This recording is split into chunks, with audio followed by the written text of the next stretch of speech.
JEE mains 2024 का एक question 3D geometry और डेफिनेट इंटीग्रेशन के एक अच्छे कॉम्बिनेशन पर बना हुआ क्वेश्चन है। तो स्टार्ट करते हैं क्वेश्चन को। सबसे पहले तो यहाँ पे हमें shortest distance between two lines mention कर रखी है 38/3√5 k। तो बेसिकली हमें ये इन दोनों लाइंस के बीच में शॉर्टेस्ट डिस्टेंस फाइंड करनी है, उससे हमें इस k की वैल्यू मिलेगी और फिर इस k का यूज़ करके हमें इसको इंटीग्रेट करना है 0 से k के बीच में GIF x स्क्वायर को, और जो हमें दे रखा है अल्फा अंडर रूट अल्फा, और फिर हमें 6 अल्फा क्यूब की वैल्यू पता करनी है। तो पहले स्टेप पर आते हैं, शॉर्टेस्ट डिस्टेंस फाइंड करते हैं दोनों लाइंस के बीच में। दो लाइंस के बीच में शॉर्टेस्ट डिस्टेंस निकालने के लिए हमें क्या करना होता है, उन दोनों लाइंस पे एक एक पॉइंट चाहिए। जैसे इस पर एक पॉइंट लिया A और इस पर हमें एक पॉइंट मिला B। सबसे पहले AB वेक्टर फाइंड कर लेते हैं, और लाइन के अलोंग जो वेक्टर है, मतलब लाइन का पैरेलल वेक्टर B1 वेक्टर और B2 वेक्टर, ये जो लाइन के पैरेलल वेक्टर हैं एक तरह से, वो हमें पता होने चाहिए। इस AB वेक्टर का हमें B1 क्रॉस B2 पर प्रोजेक्शन चाहिए, और यही दोनों के बीच की शॉर्टेस्ट डिस्टेंस हो जाती है, divided by B1 cross B2 का मैग्नीट्यूड। ये है शॉर्टेस्ट डिस्टेंस का फॉर्मूला। एंड ऑब्वियसली ये शॉर्टेस्ट डिस्टेंस दो स्क्यू लाइंस के बीच में है, और यहां पे जो हमसे शॉर्टेस्ट डिस्टेंस पूछी गई है और जो दो लाइंस हमें दे रखी है, उसमें 2 3 4 1 -3 2, ये जो पैरेलल वेक्टर से देख के हमें समझ में आ रहा है कि दोनों लाइंस पैरेलल तो नहीं है। तो जो शॉर्टेस्ट डिस्टेंस है वो हम स्क्यू लाइंस के बीच की डिस्टेंस के फॉर्मूले से निकालने वाले हैं। तो अब हम लाइन 1 पर एक पॉइंट पता करते हैं और लाइन 2 पर एक पॉइंट पता करते हैं। तो सबसे पहले A पॉइंट के कोऑर्डिनेट तो हमारे पास में आ जाएंगे -2, -3, 5। इसी तरह से B पॉइंट जो लाइन 2 पर लाई कर रहा है, उसके आ जाएंगे यहां से 3, -2, -4। तो AB वेक्टर हमारे पास में आ जाएगा 5i cap plus j cap -9k cap, और लाइन 1 का पैरेलल वेक्टर है B1 वेक्टर आ जाएगा यहां से 2i cap plus 3j cap plus 4k cap, और लाइन 2 का पैरेलल वेक्टर यहां से दिख रहा है हमें i cap -3j cap plus 2k cap. अब जैसे कि फॉर्मूले की रिक्वायरमेंट है, हमें सबसे पहले B1 क्रॉस B2 फाइंड करना पड़ेगा। तो B1 क्रॉस B2 आ जाएगा हमारे पास में i j k 2 3 4 1 -3 2। इसको सॉल्व कर लेते हैं।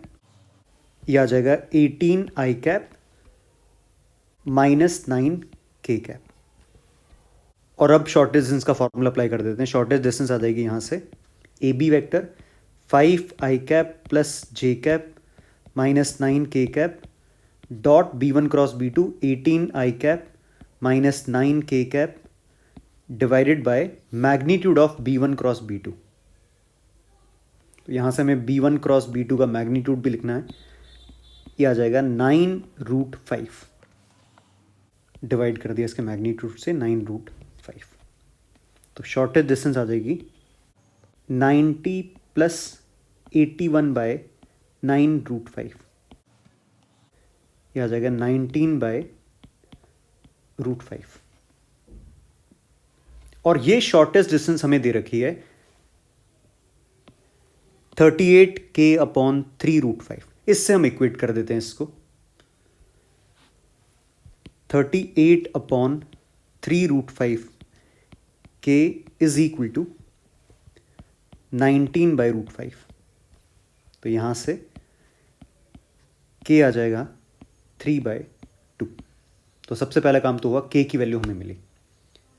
तो 3D ज्योमेट्री का कॉन्सेप्ट हमारा यहां पे काम आ चुका है। अब हमें इसको इंटीग्रेट करना है। एक्सप्रेशन हमारे सामने है, integration of 0 to k box of x square.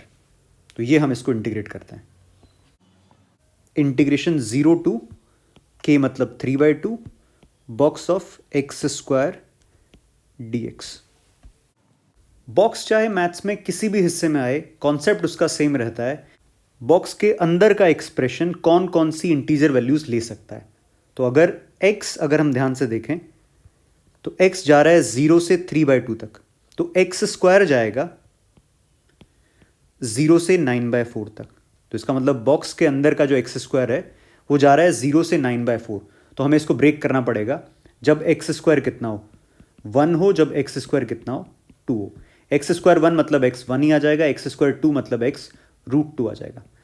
Negative values तो इसलिए नहीं ले रहे हम क्योंकि हमारा एक्स कहाँ से कहाँ तक जा रहा है, 0 से 3/2 तक ही जा रहा है। तो इसको ब्रेक कर देते हैं। इंटीग्रेशन 0 to 1, 0 से 1 के बीच में एक्स स्क्वायर 0 से 1 के बीच में रहेगा, बॉक्स क्या रहेगा 0, प्लस 1 से √2। 1 से √2 अगर एक्स है तो एक्स स्क्वायर 1 से 2 के बीच में लाई करेगा, एक्स स्क्वायर रहेगा 1, और प्लस इसी तरह से √2 से 3/2। √2 से 3/2 के बीच में एक्स स्क्वायर का बॉक्स रहेगा 2, और ये इंटीग्रेट करके आ जाएगा √2 - 1 प्लस ट्वाइस ऑफ 3/2 माइनस √2, और ये बन गया √2 - 1 प्लस 3 - 2 √2, और ये आ जाएगा 2 - √2। और क्वेश्चन में हमें इसी इंटीग्रेशन की वैल्यू दे रखी है अल्फा माइनस √α। तो इसको कंपेयर करके अल्फा की वैल्यू पता करते हैं पहले। तो alpha minus √α is equal to 2 - √2। यहां से हमें दिख रहा है अल्फा आ जाएगा 2। और फाइनली क्वेश्चन में हमसे पूछा है 6α³, ये हमसे पूछा है फाइनली। तो अल्फा 2 आ चुका है, तो हमारा आंसर आ जाएगा यहां से 6α³ इज 6 × 8, 48 इसका आंसर रहेगा। तो एक डिसेंट क्वेश्चन है।